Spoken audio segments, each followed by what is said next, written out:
ओम वासुदेवाय नमः। आप सभी का मेरे YouTube चैनल पर स्वागत है। आज मैं आप सभी को माघ मास के शुक्ल पक्ष में पड़ने वाली एकादशी के बारे में बताऊंगी, जिसे हम जया एकादशी के नाम से जानते हैं।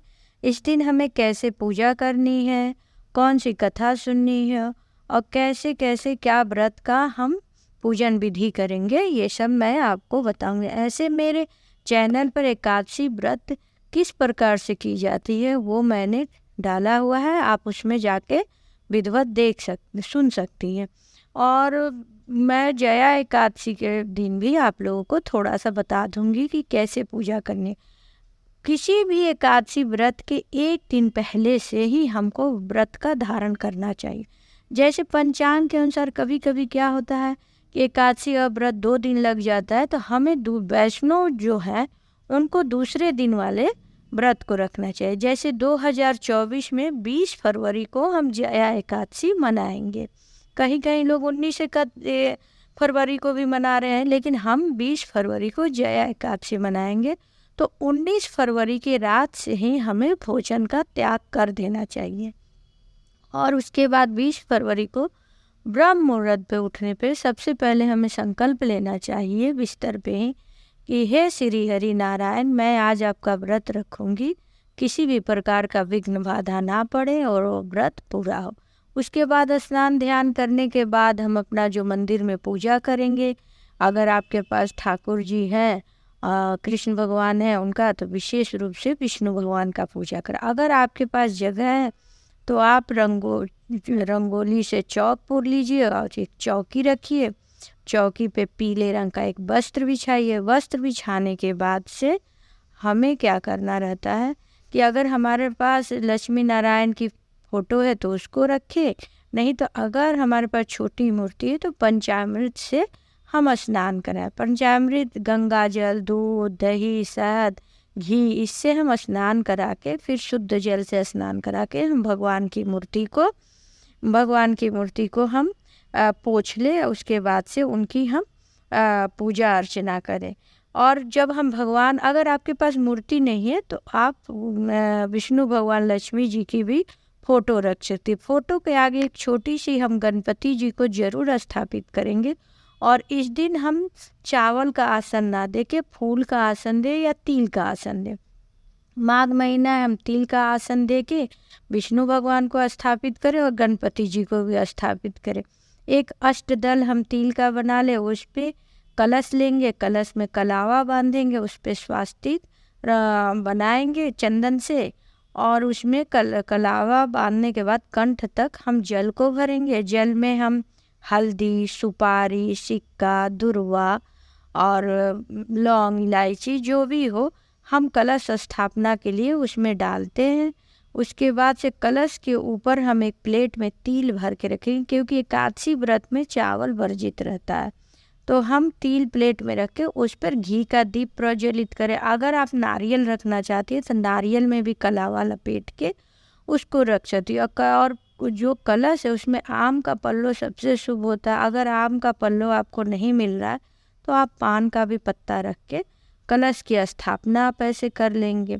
उसके बाद गणपति जी को भी हम स्नान ध्यान करा के उनको पोंछ के रखेंगे तिल का आसन के। तो हम वस्त्र स्वरूप गणपति जी को जनेऊ अर्पित करेंगे और भगवान श्री हरि को हम मौली या जनेऊ उनको भी अर्पित करेंगे। और साथ में लक्ष्मी माता है तो उनको हम चुंदरी ओढ़ाएंगे।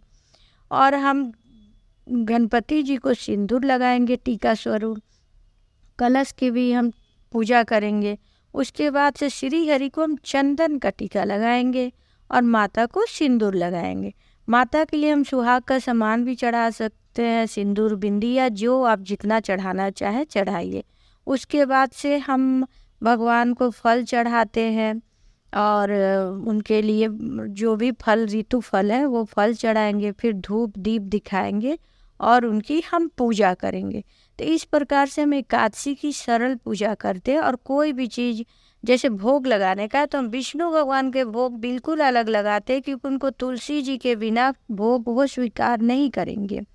और जो ये भोग है गणपति जी को हम भोग लगाएंगे, उनको तुलसी जी बिल्कुल नहीं चढ़ती है, तो हम उनका जो भोग है वो हम अलग लगाएंगे, क्योंकि तुलसी के बिना गणपति जी को भोग अर्पित करेंगे और तुलसी के साथ हम भगवान विष्णु को भोग लगाएंगे। तो इस प्रकार मैंने आप लोगों को थोड़ी सी जानकारी दी, पूरी अच्छे से जानकारी मेरे वीडियो में है, आप सुन सकती हैं। अब जया एकादशी क्या है, क्यों किया जाता है, इस बारे में मैं आप लोगों को बता दी। सबसे पहले बात इसमें ये रहती है कि हमें इस व्रत में अन्न का उपयोग नहीं करना चाहिए, फलाहार ही हम इस व्रत में रहते हैं, और ये व्रत करने से हमें हर प्रकार के पापों का नाश होता है और हमें इस पूजा को जरूर करनी चाहिए, और भगवान श्री हरि का हमें मंत्र भी जपनी चाहिए। एक आप लोगों को एक बात और मैं बताना चाहती हूँ कि आप जब भी श्री हरि का व्रत करें तो आप कोशिश करें पीले रंग का वस्त्र स्वयं धारण करें और उनकी पूजा करें। और उसके बाद से जब हम पूजा करते हैं तो हाथ में पुष्प या तिल लेके हम जया एकादशी की कथा सुने। अगर आपके पास बुक है तो आप बुक से कथा सुनिए, नहीं तो आप मोबाइल में भी लगा के आप कथा सुन सकती हो। और हम हर वीडियो में बताती हूँ कि हमारे पास समय का बहुत अभाव है, जो वर्किंग लेडीज़ है उनके लिए खास करके, तो वो मोबाइल में भी कथा लगा के सुन सकती हैं। अगर आप बहुत टाइम नहीं है आपके पास पूजा करने का तो आप शाम को भी आके कथा सुन सकती हैं ऑफिस से, या मोबाइल में आप लगा के वर्क करते हुए भी कथा सुन सकती है। तो मैं आगे आप लोगों को सुनाऊंगी कि कैसे जया एकादशी की क्या कथा है। किदवंतित और हिंदू शास्त्र के अनुसार बहुत पहले नंदन वन में एक उत्सव आयोजित किया गया, जहाँ कई संत देवता देवगण मौजूद थे। वहाँ पे गंधर्व गाना गा रहे थे, गंधर्व कन्याएं नृत्य कर रही थी। माल्यवन नामक एक गंधर्व था जो उन सब के बीच में सबसे अच्छा गायक था। गंधर्व नर्तकी पुष्पवती नाम की एक कन्या जो माल्यवन को देखती थी और अपना ध्यान खो देती थी। माल्यवन ने भी पुष्पवती को नृत्य करते देखा तो उसने भी अपने गायन से एकाग्रता को खो दी। इस तरह ताल खो गया। यह देखकर भगवान इंद्र बड़े क्रोधित हुए।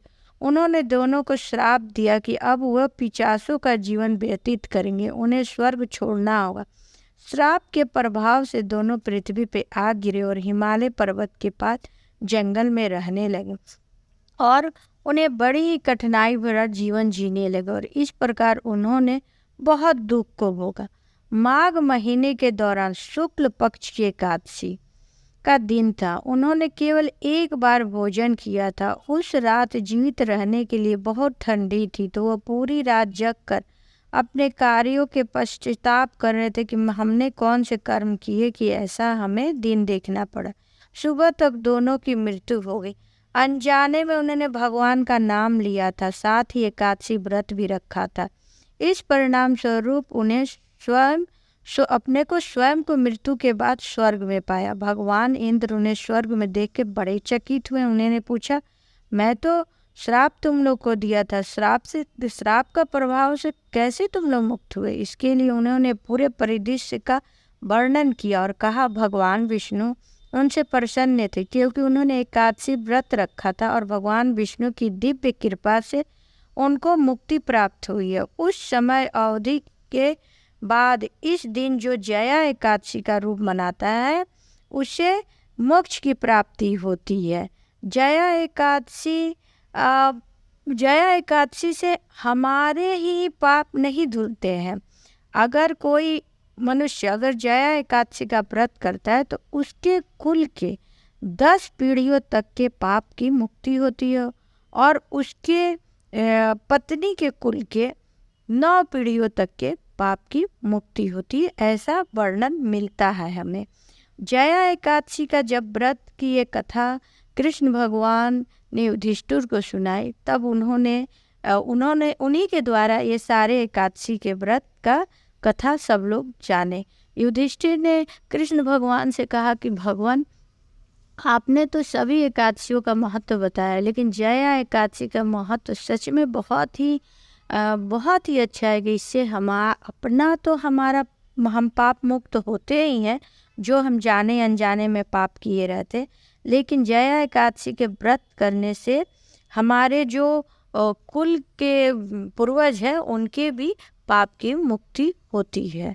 इस प्रकार से मैंने आप लोगों को जया एकादशी की कथा सुनाई। जो हाथ में पुष्प या तिल लेके आप कथा सुन रहे थे उसे भगवान के चरणों में रख के आप हाथ जोड़िए और भगवान से कहिए, हे भगवान, जो जाने अनजाने पाप हुए हैं मेरे या मेरे कुल के द्वारा, उसे आप उसका प्रभाव कम कीजिए, उससे हमें मुक्ति दीजिए। उसके बाद आप आरती कीजिए। आरती करने के बाद आप फिर शाम को भी आप एकादशी के दिन ज़रूर आरती कीजिए और रात में आप अखंड ज्योत जला सकती हैं घी का। और हमें भगवान का उस दिन मंत्र जप करना चाहिए। आप अगर कुछ भी मंत्र आपको नहीं आता, मंत्र तो बहुत है, एक से एक है, लेकिन अगर कठिन मंत्र नहीं तो ओम विष्णुए नमो भी आप बोल सकती हैं। और कोई भी पूजा करने को, जैसे आप आरती दिखा रही हैं तो पहले गणपति जी को दिखा लीजिए, फिर विष्णु भगवान को। भोग पहले गणपति जी को लगाइए, फिर विष्णु भगवान को। तो इस प्रकार से आप जया एकादशी का व्रत कीजिए और दूसरे दिन आप मुहूर्त देख के पारना कीजिए। पारना इस बार 21 फरवरी को करना है। हरिवासा का ध्यान देना, हरिवासा में पारना ना करें।